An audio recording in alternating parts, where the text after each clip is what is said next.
Hello and good evening and welcome to our second edition of UBC News Tonight on this 8th day of December 2024. I'm Lauryn Masika Kazimoto. We start off with our first headlining story this evening. The Vice President of Uganda, Jessica Alupo, has challenged mothers to raise respectful and responsible kings. Now, during the Mothers Raising Kings Conference in Kampala, Minister for Gender, Labour and Social Development, Betty Amongi, read the Vice President's statement emphasizing the role of mothers that they play in shaping the future of their sons. We have more. Mothers from different parts of the country converged to celebrate the transformative power of motherhood and to empower women who shape the next generation of leaders. The Vice President, Jessica Alupo, was represented by Minister for Gender, Labour and Social Development, Betty Amongi. Alupo tasked mothers to mentor their sons to navigate life's challenges. In essence, mothers who raise kings are instrumental in fostering the next generation of leaders who possesses not only strength and ambition as men, but also compassion and vision of our society. Their impact goes beyond the individual child. You are raising someone influencing the community and society at large.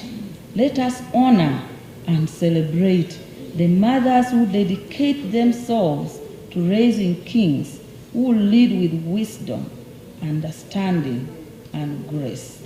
The Executive Director, Bora Minds Foundation, Gloria Aminat, encouraged mothers to raise good men for society. So what am I trying to say? Mama, you can raise a good man. Guarantee you this.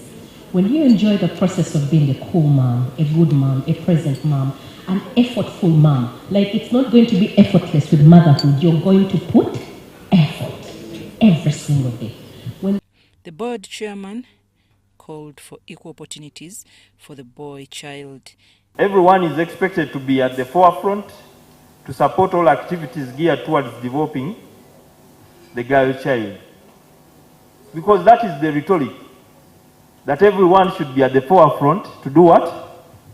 To support the girl child. But at the same time, we would like our children to have equal opportunities. On one hand, you're saying, empower the girl child. But at the same time, you're saying we need to have our children both having equal opportunities. Now we are contradicting ourselves at some point.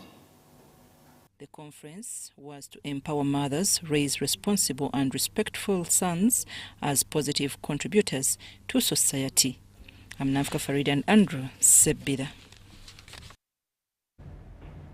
Members of the public have been called upon to be effective participants in the fight against corruption through not accepting or giving bribe. While attending a Thanksgiving service at All Saints Cathedral Church in Kampala, the Executive Director, Public Procurement and Disposal Unit, Benson Turamye, said this will help reduce on the loss the country incurred every year in corruption.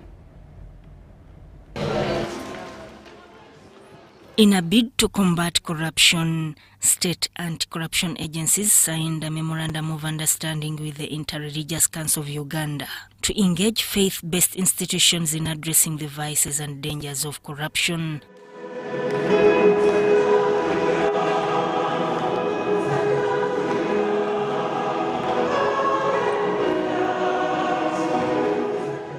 The Inspector General of Government, Betty Kamya, highlighted the severe consequences of corruption. And we are mobilizing Ugandans to participate in the commemoration of the International Anti-Corruption Day, which falls tomorrow on the 9th of December of every year. During that day, the whole world is mobilized to ponder on the evils and the cost of corruption and what it does to people as individuals. So we are going around since yesterday, organized by Inter-Religious Christian and the Inter-Religious Council of Uganda. We are going around all houses of worship to convey the message of the cost and evil of corruption and of mobilizing all Ugandans to shun corruption and to have a mindset change from glorifying corruption and promoting corruption to undermining and despising corruption. Kamya informed worshippers of the Whistleblowers Act, which incentivizes individuals to report corruption by allocating 10% of recovered funds to whistleblowers. Agambye tugende tuvumirire enguzi, tugende tubuulirize abantu abakoze ebintu mu ngeri y'akafubutuko, tubabuulirize kati tugende tubaloope. Bwe banaabasuuza ssente ogenda kufunako 5%. Abantu abo mubamanyi, temubamanyi? Wangi agambye abali b'enguzi temubatiitiibya. Mubatuuza ku mwanjo, omunene tuula wano ate ng'omanyidde ddala nti yabba. Ab'e Kenya baabanaabira dda mu maaso. Ssente baazibasuuza ze baali batwala mu makyaki, baagamba muzizzeeyo kubanga ssente zibbiddwa bubbibwa kubanga zibeerako ebisiraani. The IGG expressed gratitude to the church for its involvement in the anti-corruption fight, emphasizing the significant role religious leaders and communities play in promoting integrity and accountability. May religious leaders really mobilize their flock and encourage them as the public to shun corruption, to report corruption, and not to glorify corruption.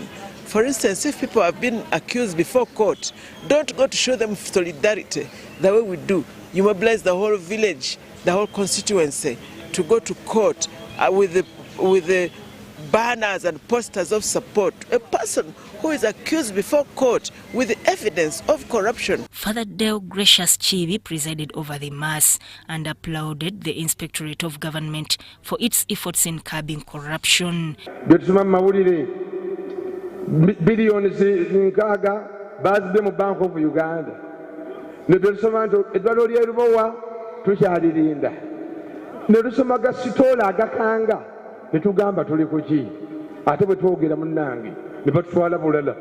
By bringing the fight against corruption to places of worship, the campaign gains a moral and spiritual dimension that could inspire widespread change. Sudat Kaye, UBC News.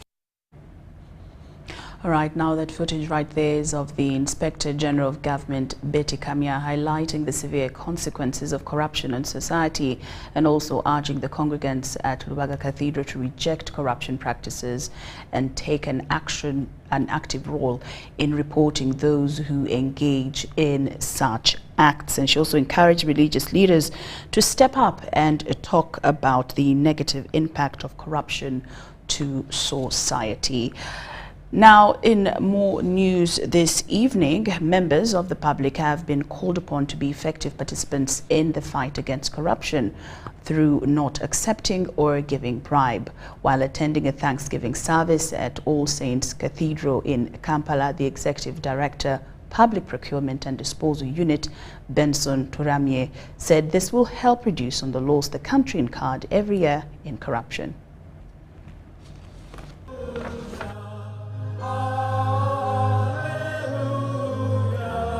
As one of the activities of the Anti-Corruption Week, stakeholders in the fight against corruption have entered places of worship. The Executive Director, PPDA, Benson Turiamwe, made a statement to the congregation at All Saints Cathedral Church in Kampala, where he calls upon the public to be effective participants in the fight against corruption. Not just spectators. Don't give a bribe, don't accept a bribe, but more important, report where you come across this vice. You can report IGG, you can report for all corruption-related cases, you can report PPDA, corruption-related procurement, you can report to Financial Intelligence Authority, issues related to money laundering, you can report to State House Anti-Corruption Unit, you can report to State House Health Monitoring Unit for issues concerning health corruption. Uganda is to join the rest of the world on 10th December to commemorate Anti-Corruption Day under the theme, Promote Effective Participation of the Youth in the War of corruption. The service also included sensitizing members of the public about Uganda Bible Society and the importance of translating the Bible into local languages. The President, Bible Society Uganda, Justice Michael Chibita, emphasized the issue of giving and sowing. Is it that we find it hard to give? It's possible we do not know Scripture. We don't know that Scripture is there and says it's more blessed to give than to receive. God loves a cheerful giver. Because we are short-sighted. We are short-sighted. We see only, we don't see the bigger picture. It is also possible that we have been so consumed by the selfishness and greed of the world. It is about amassing, and you can't let anything get out of. And of course, many of us, we are from poverty-stricken background. The congregation was encouraged to give and support the work of Bible Society Uganda. I'm Nafka Farida and Dan Lugimwa in Kampala. Now, a renowned research and innovation company in Uganda, Prof Bio Researchers, won the East African Prestigious Award, beating all researchers and innovation companies in the 7 East African countries. A researcher and science commissioner in the Ministry of Science, Technology and Innovation, Professor Julius Nyanzi, told UBC that Prof Bio Research has taken an initiative on research and has won over 50 awards. He called upon policymakers to wake up from the theory of practice to ensure Uganda meets its development targets. Being a person who's in the private sector, it gives me an opportunity to bridge the gap between the private sector and the policymakers. You come up with innovative products in the line of science and technology. There is no boundary, there are no borders. That means that you can be able to traverse different regions and also to push the Ugandan agenda by using our local available resources. The resources we are using, they are all found in Uganda. But now other East African countries are appreciating our innovative spirit, and this is the second award from the East African community, and this is our 50th award. 50 awards we have got so far. That speaks a lot in our innovative journey, emphasizing our slogan that money grows on trees. This is the way to go. Let us use nature. Most Ugandans and most East Africans, they are thinking of importing foreign technologies to develop this region. But we need our own. If you look at the just concluded workshop where I rendered my service of training, actually it was not only Ugandans. Whites came through from US, other people from Rwanda, Burundi. It shows that we have the solution. It's a matter of putting it to the next level. We have to make our country shine, and this award signifies it, that it's high time the chief policy maker, His Excellency Yoweri Kaguta Museveni, puts us on the forefront. Let him pass the mantle of science to Prof Bio Research. The rest will be history. We will see the change, what we call about the revolutionary change in the area of development. Instead of just talking the talk, we shall walk the talk with Prof Bio. Now, the rise in cesarean section deliveries in Uganda is one of the most growing medical operations due to a number of factors ranging from mental, technological, cultural, age, among other factors. Now, mothers who undergo the C-section operation sometimes experience a number of challenges that affect their health, and if not attended to early, can lead to depression, trauma, physical pain from cesarean wounds due to lack of proper treatment and awareness. We have more on this. Women who went through the C-section operations trauma have launched the See Her Foundation to create awareness and health remedies to help mothers on challenges in overcoming the operation trauma. The founder, Winnie Nwagabakatende, says mothers go through challenges like failing to take care of their bodies, losing employment due to health changes after the operation. We want to give them a support system whereby we help them to overcome all these challenges with the C-section, because most of them actually come as a result of not knowing what to do. They don't know how to take care of their bodies so that they can fully recover and thrive. And some mothers, with time, because of these C-section related complications, have been made to leave their employment. they are forced to be stay-at-home mothers because they are not strong enough. They have pain, they have that unexplained pain. She says educating the C-section mothers, it will create awareness and curb increasing effects of the cesarean trauma. Mothers are not healing properly. I think their recovery is taking longer, and we are not educated enough on how to recover from these surgeries. So I think even doctors are finding a challenge on how they can help us. Because if they are going to operate you and then you didn't recover properly from your previous C-section, then it's going to be hard for them to give you another chance to push. Dr. Christine Biriabarema, a seasoned midwife at Imbara Regional Referral Hospital, explains the C-section cases in the country. So the people who are in the reproductive age have increased. And we have a very young population of women, and quite a number of them are getting pregnant very early. Sometimes in that process of trying to procreate when you are young, they are likely to gain some problems. So I think one of the issues is the age of the women.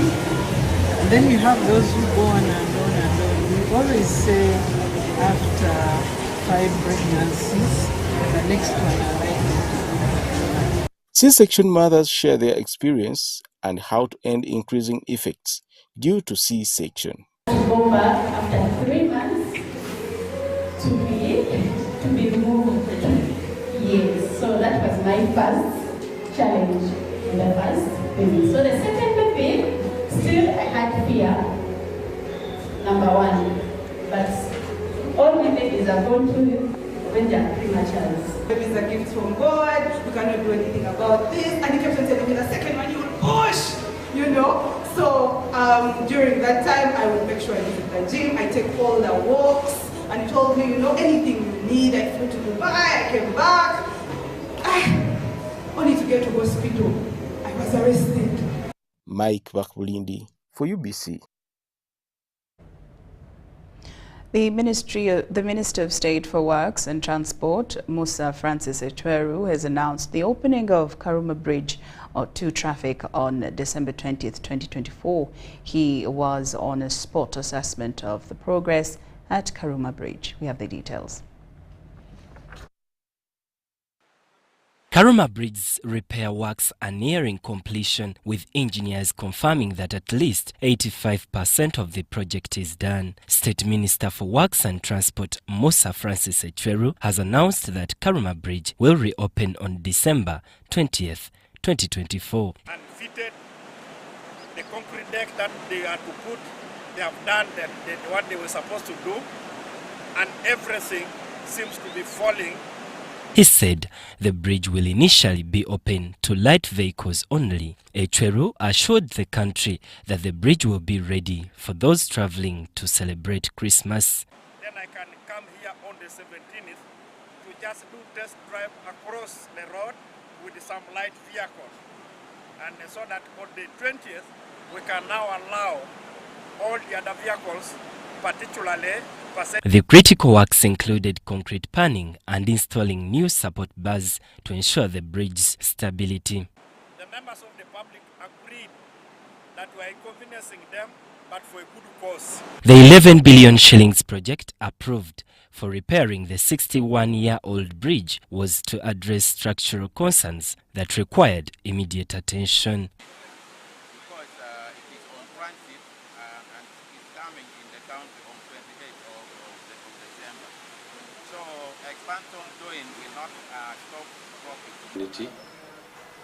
And with what we're doing, the GDP of the economy in the next 1 year of this economy will be 7.9 billion.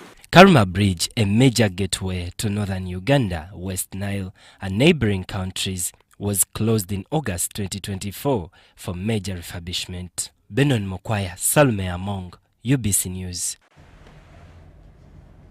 Kajansi Town Council has announced a crackdown on the underage accessing cinema halls, sports betting venues, pool tables and other entertainment spots during the holiday season. The Mayor, Kajansi, Prince Alhaji Kayondo Ndawula Al-Bashir, warned parents that he will not hesitate to deal with negligent parents.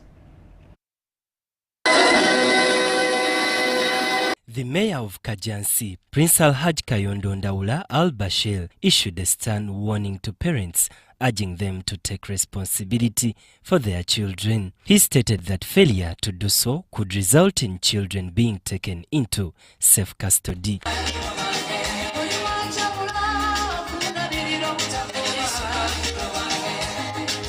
Churches, emizikiti, kereziya zibeera nsale nnyo mu kusomesa abaki abaana. Tugenda kola nga Kajansi Town Council ekinaaba kisobose kyonna okulaba ntufeffeta ekibanda kya firimu, okulaba ntufeffeta buli wali betting, okusangayo omwana ali wansi w'emyaka 18 akake kagenda kuba kaweddemu.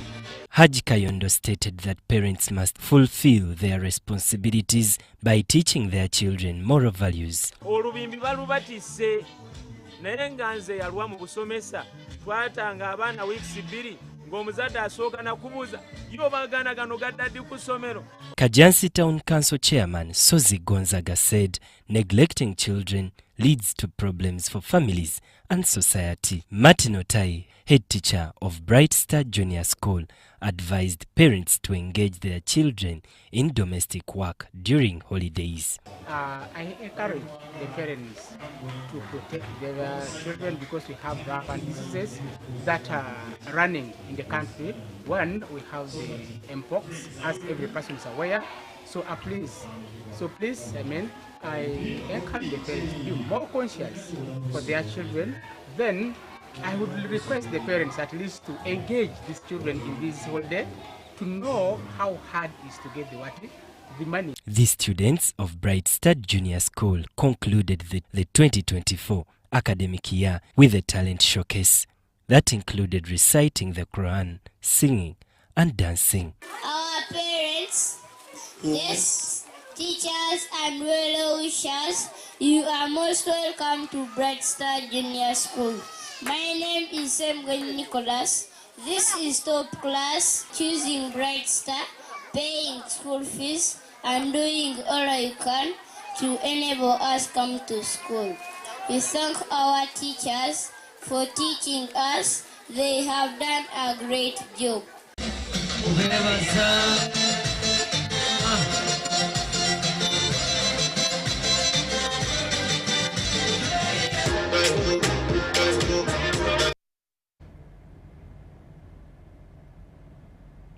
The Assistant Commissioner in charge of private schools at the Ministry of Education and Sports, Dr. Salongo George Mutekanga, has asked all schools to embark on an all-round education with skills catered for. Government has emphasized on the new curriculum, which is hands-on training in line with Vision 2040. This is the annual music, dance and drama performance for St. Francis Day and Boarding Primary School, Ntinda Chigogwa.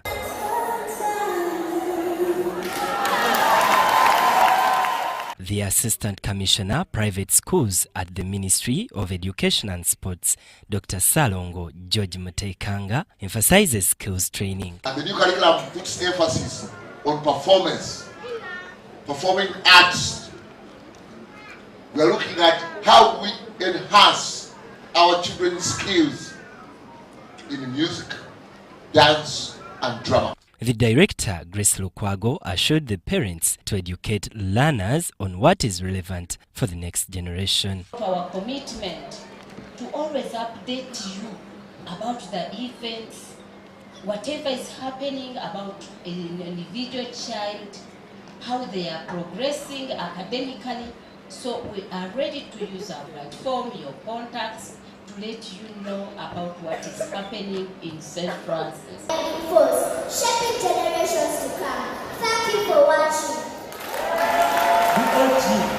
At at Mavo Junior Academy, Irene Rosemary Semakula, said the education system needs to provide more opportunities to learners. Training needs money and facilitation, so the government has to inject money into schools so they train the teachers to do something a little bit different, which is simply meaning thinking out of the box. Like if you have number 2 or number 20, what else can you do with number 20? The director, Tony Emeka, a Nigerian investor, said that film and drama should be given priority if more youth are to get jobs. We are trying to nurture talents. We had music club. We have children who can play drums very well, keyboards, guitar. We have a lot of them. They can do a lot of football. So we grow talent as we grow education as well. Co-curriculum education shapes the talents of young ones.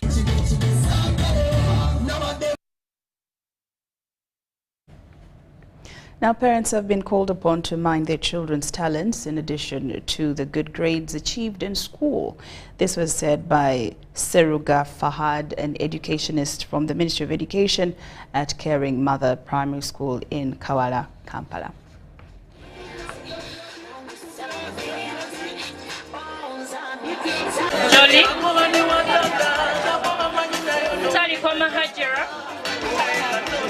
The theme for today, what we are presenting this student to know that the future for tomorrow is always there. So we are preparing them from early childhood grade, whereby they become determined, reasonable citizens of our country, so that they aim at the education.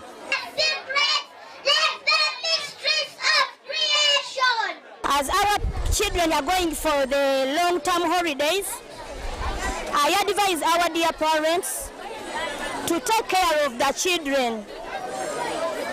Let these children be with you at home, guide them, help them, teach them how to do the domestic work. Don't allow them to just loiter around, because if you allow them to go anywhere, just move anyhow, they will get other behavior. Sound off. Sound I. UBC News Tonight. Now, the rate at which crime, drug abuse and extreme violence is increasing in society among the youth is very alarming. Thus, a need to create avenues to train youth on peace in building a peaceful society. Uganda Youth Development Link has been training youth from divisions of Kampala on the effects of drug use, violence, crime, among others. We have more.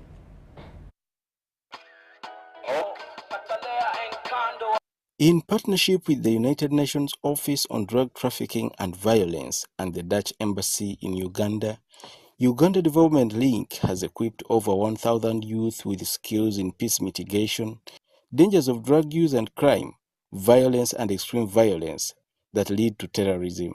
The founder, Dr. Rogers Kasiria, says there is need to train the youth to be aware of the dangers of these crimes.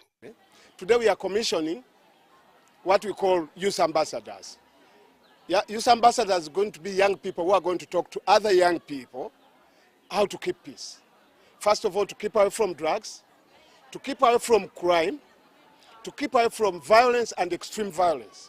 We have taught them how to behave, but also how to influence their peers so that we can have peace.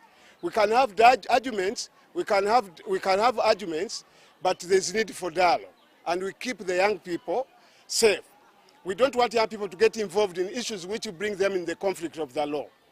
From the UN, Sharon Lesanambe says the UN's effort is to engage with the young people in prevention of crime and other dangerous vices. Development is not possible without the meaningful engagement of young people.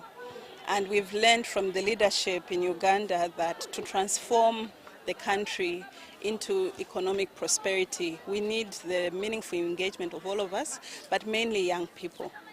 Young people, when left idle, can really be quite a challenge for the government, especially when they are led to be exposed to risks like drug use, HIV, crime and violence that leads to terrorism. Bring them much earlier as your ambassadors to educate others using the language that young people understand. It's the best approach. And we've learned, for those of us in the UN family, we will not reach Agenda 2030 without using or working with young people as our partners. I am Chibedi Bashir and Mike Bakbulindi for UBC. The Ruparelia Foundation of Businessman Sudhir has aided residents of Kamocha who were left devastated by a recent fire outbreak. We have the details. The fire that raged through the densely populated area left hundreds of people without homes, belongings or livelihoods. The Ruparelia Foundation has assisted the affected residents with food, financial support and psychological counseling.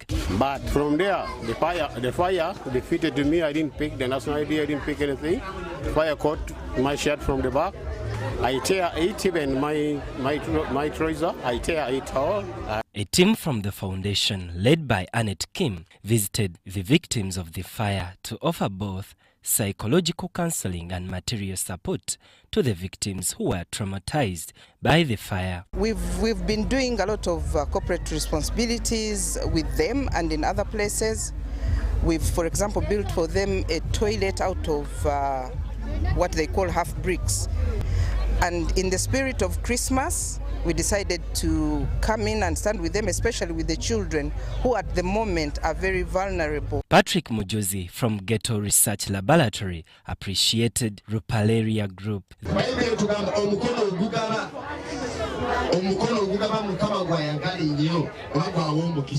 The Ruparelia Foundation's efforts are part of its broader mission to support vulnerable communities and promote socio-economic development in Uganda.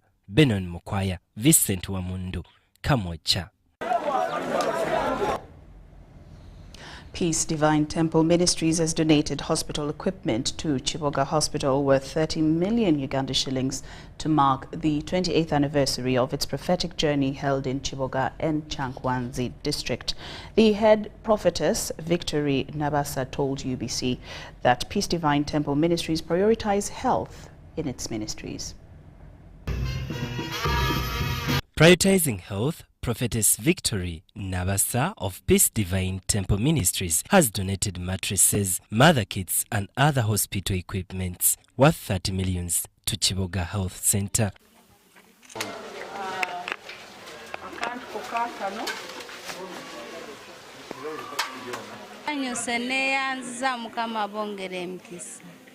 From the Peace Divine Temple, tweyanziza obuyambi buno. Sanyukidde nnyo eky'emifaliso gino kubanga ngaze mu kitongole eky'abakyala abazadde emifaliso gino gyonooneka mangu olw'embeera yonna eri eyo gye mumanyi. So kati kijja kuba kitukolera mangu kola replacements ate mutuweredde ddala emifaliso egiri recommended by Ministry of Health. Peace Divine Temple Ministries was celebrating the 28th anniversary and the foundress Victory Nabasa Jani emphasizing charitable work in Chiboga. Olugendo luno olw'obunabbi bwe tubadde tucelebratinga ne tugamba naffe katuyite mu ddwaliro naffe tuyambeko abalwadde abeetaagisa ng'aba abakyala abazaala nga tebalina mifaliso. During the prayers with the different dignitaries from Uganda and her followers at Chankwanzi, Prophetess Victoria Nabasa emphasized unity among believers. Mukama abawo okulokoka, Mukama abawo olugendo olw'obunabbi oba olw'okulaba Mukama ate abawonya endwadde. Enjiri etalina kuwonya eyebanfu era tugenda kukola nga bye Yesu bye yakola. This event also included sports gala.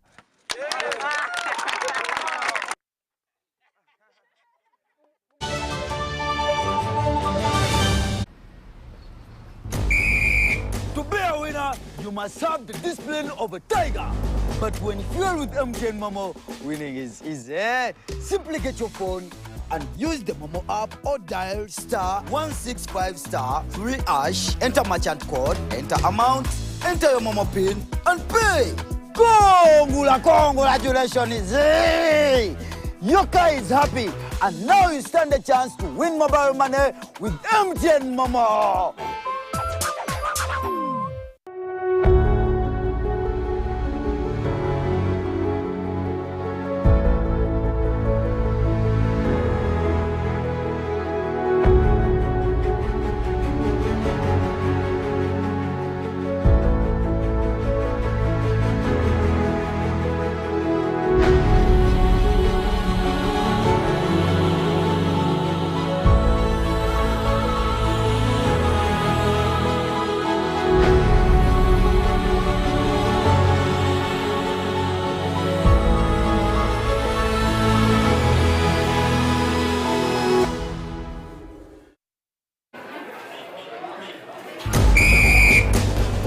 A winner, it requires that you exceed all the limits of mankind and womankind. But when you play with MTN Momo, winning is easy. Simply get your phone and use the Momo app or dial *165*3#, enter merchant code, enter amount, enter your Momo pin, and pay. Congratulations! Your stomach is full, and now you stand a chance to win mobile money with MTN Momo. There is myths that so many of you live by. If your eye is twitching, it means you're going to see someone you like. If it shines and rains at the same time, it means a leopard is giving birth. If your hand is itching, it means you're going to get money. If you see an owl, it means somebody's gonna die. If you hear of a disease outbreak, just know it is in a village district at the border next to some suspicious country. You will want to scratch that last myth, because Mpox is in 19 districts and Kampala is among with dozens of cases. Please stop going around checking anyone's hand. Mpox kills. Protect your loved ones.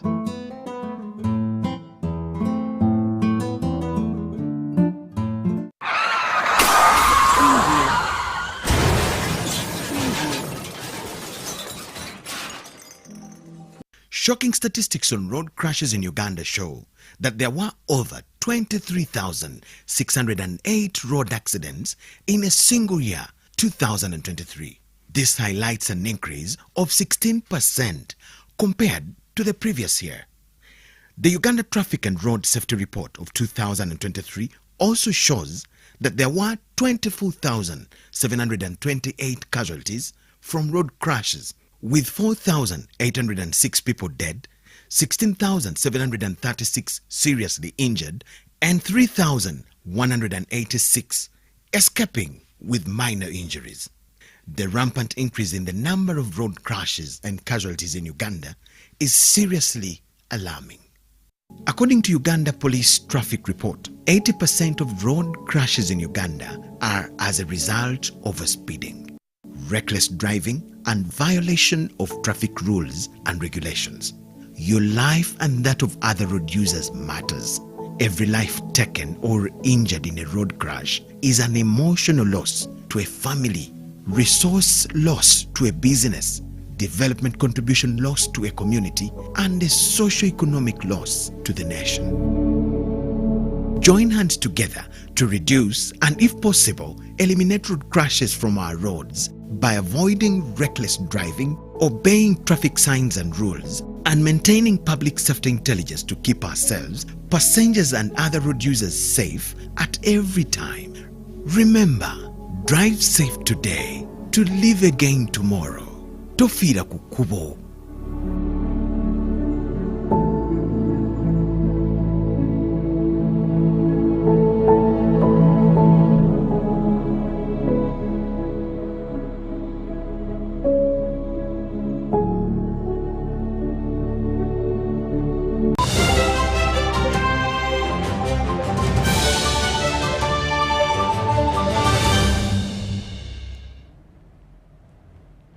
Welcome back from that break. And now into business. Uganda has capacity to feed over 280 million people cereals, which include maize and rice. An independent economic consultant, Charles Abora, says Uganda needs to make idle land productive to have capacity to feed more people. This was disclosed by the independent economic consultant Charles Abora at the Uganda Grain Council annual dinner in Kampala. All those many reasons. But as it was pointed out in one of the reports, consumption, it accounts, basically the grains, maize, millet, and so on and so forth, account for up to 45% of our daily calorie intake in this country. Uganda Grain Council founder member Christopher Kaijuka called upon members to promote the values of the council and support government programs. 76 billion.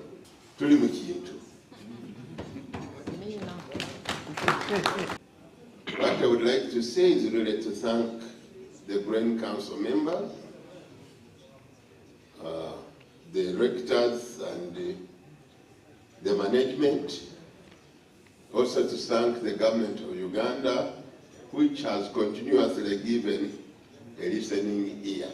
The chairperson of the Grain Council, Robert Mwanje, noted that government has set aside over 158 billion shillings loan-free to members in Post Bank, Housing Finance Bank and Pride. It is a package of 176 billion, and we really thank government, because for the first time government has given us an interest-free loan. That's why the participating banks are government banks, where government has a stake.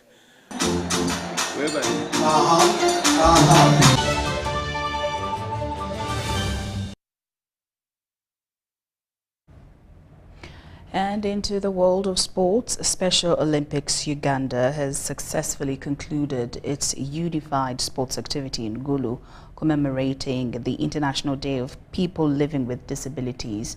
The event featured a range of exciting games, including physical fitness, football and basketball.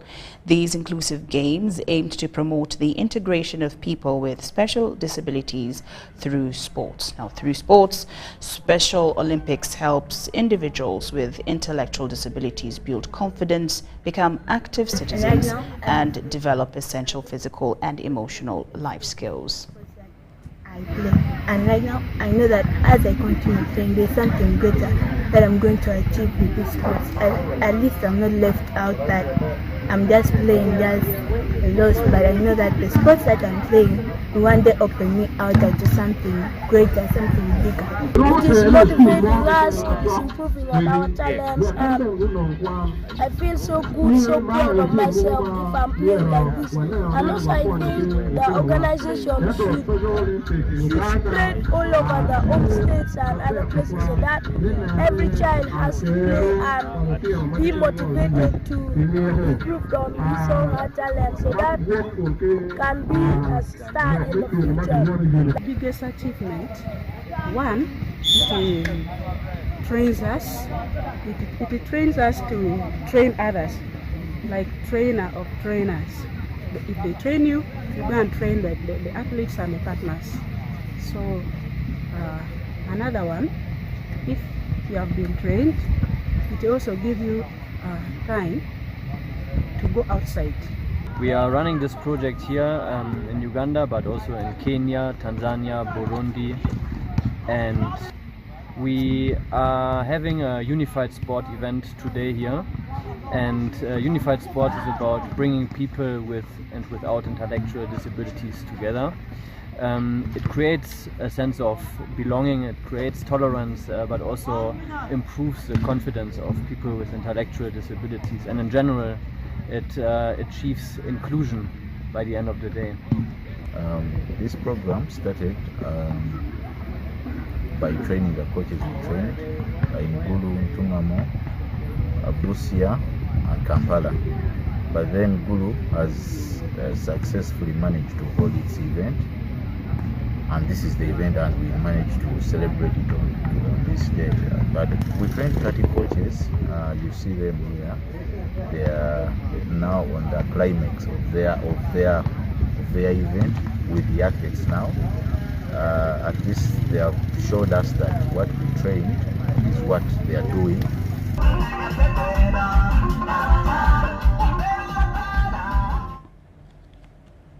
After the Guinness Match Day experience that climaxed with 4 lucky Ugandans winning a trip to watch Tottenham Hotspurs versus Arsenal next month, Uganda Breweries Limited is back with another adventurous expedition. Take a look. The Guinness Match Day on tour is here and football fans are buzzing with excitement. So far Liverpool is doing a good job, it's playing a really good game, but I am very optimistic that Arsenal is coming to give them a run for their money.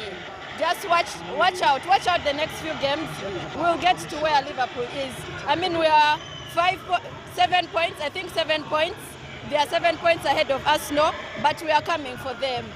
The first stop of this epic roadshow kicked off in style at Zoe Grounds, Lugogo on Saturday, delivering a spectacular football experience like no other. Though English Premier League fans missed the epic Everton-Liverpool tie, Crystal Palace against Man City and Manchester United's loss to Nottingham didn't disappoint. Guinness brand manager Rogers Kasozi spoke details about this Guinness Match Day on tour, which is all about bringing epic football to people at their passion. This is Guinness Match Day on tour. And I think the most exciting thing about Guinness Match Day on tour is the Guinness Match Day track, which you guys have seen. This Guinness Match Day track is fully equipped with great entertainment, giant viewing screens. It's a mobile track with a fully fledged bar, you can imagine, but also it comes with comfortable seating space. So we're trying to bring the beautiful game close to our consumers. So today is the launch, and tomorrow we're going to be here at Zoe Grounds. Gates are going to be open from midday till late. And of course, after this, we're going to share a schedule on the regional tours we're going to do across the entire country in different regional cities. So for me, this is more than just football. This is more than just a viewing experience. It is a form of celebrating the culture of football here in Uganda. So to all English Premier League lovers, all football fans, please don't miss out this chance of having this experience with us, because Guinness is at the forefront of ensuring you guys can enjoy the experience, but you can create memories together while watching the beautiful game. It wasn't just about football though, with a legendary rapper Munji taking fans on an unforgettable musical journey with hits like My Rules, Sente Zange, Salapresa and Oliwamanyi. The Guinness Match Day on tour has continued this Sunday during the English Premier League games, including the Fulham-Arsenal tie.